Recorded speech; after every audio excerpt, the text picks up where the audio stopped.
Hello बच्चों, last time में हमने सिंगल बॉन्ड एकल बंध के बारे में बात किया था। आज द्विबंध के बारे में बात करेंगे, ठीक है ना। और द्विबंध तो बताए, यहाँ पे हम त्रिबंध के एग्जाम्पल और नहीं दिए हैं ना।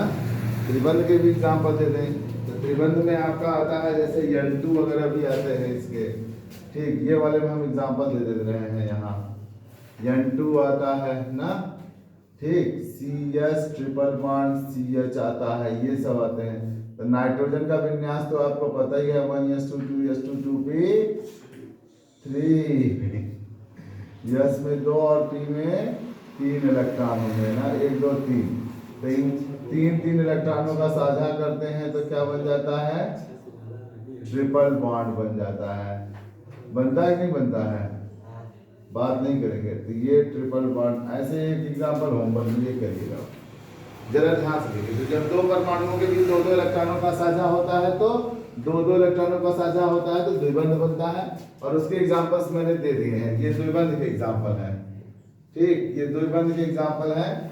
आपको मैंने 1 2 करा दिया, ऑक्सीजन करा दिया, कार्बन डाइऑक्साइड का करा दिया, और मैं एथीन का करा दिया। आज इधर हमने नाइट्रोजन गैस कराया है, ट्रिपल बॉन्ड का। तो देखिएगा ऑक्सीजन का परमाणु क्रमांक 8 होता है, 1s2 2s2 2p4। तो P में देखिए तो एक युग्मित है, 2 बिना युग्मित है, और 2s तो पूरा युग्मित है। तो इस तरह से 1 जोड़ा 2 जोड़ा, 2 जोड़े के मैंने इधर बनाया, जो बिना युग्मित है उनको यहाँ किया, और इनका भी बिना युग्मित ये सामने, और ये जोड़े सामने इधर। तो इस तरह से 2 इलेक्ट्रॉन का साझा हुआ, और यहाँ बन गया O2 डबल बॉन्ड। CO2 में भी मैंने ऐसे किया है, और C2H4 में भी ऐसा ही किया है। आप इसे देख करके क्लियर कर सकते हैं।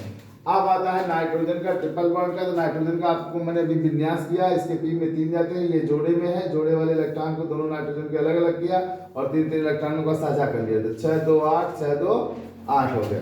सहसंयोजी बंध के प्रकार, ध्रुवीय सहसंयोजी, और जब साझे का इलेक्ट्रॉन युग्म अधिक विद्युत ऋणात्मक तत्व की तरफ आकर्षित होता है तो वह ध्रुवीय सहसंयोजी बंध कहलाता है। जैसे यह Cl है, यह Cl में क्लोरीन की विद्युत ऋणात्मकता कितनी है, 3.0, और हाइड्रोजन की 2.1।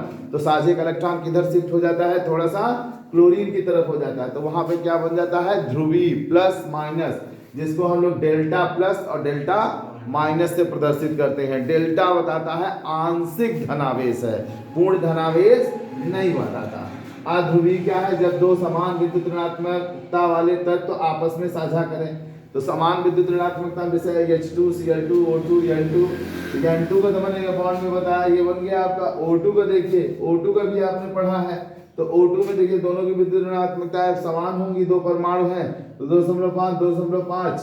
तो ऐसे में क्या होता है कि इनके बंध टूट जाते हैं, और फिर ये द्विबंध बना लेते हैं 2 इलेक्ट्रॉनों का साझा करके, और O2 बना करते हैं अपने। इसी तरह से H2 मतलब हाइड्रोजन को देख सकते हैं, हाइड्रोजन के एक इलेक्ट्रॉनों का साझा करके H2 बनाए, क्योंकि दोनों की विद्युत ऋणात्मकता समान है, इसलिए इन्हें सबको अध्रुवीय कहा जाता है।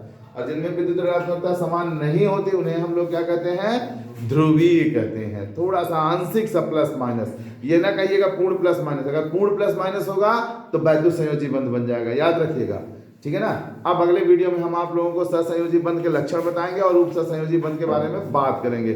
धन्यवाद बच्चों, आज के वीडियो में, आज की पढ़ाई में बस इतना ही। मिलते हैं अगले दिन।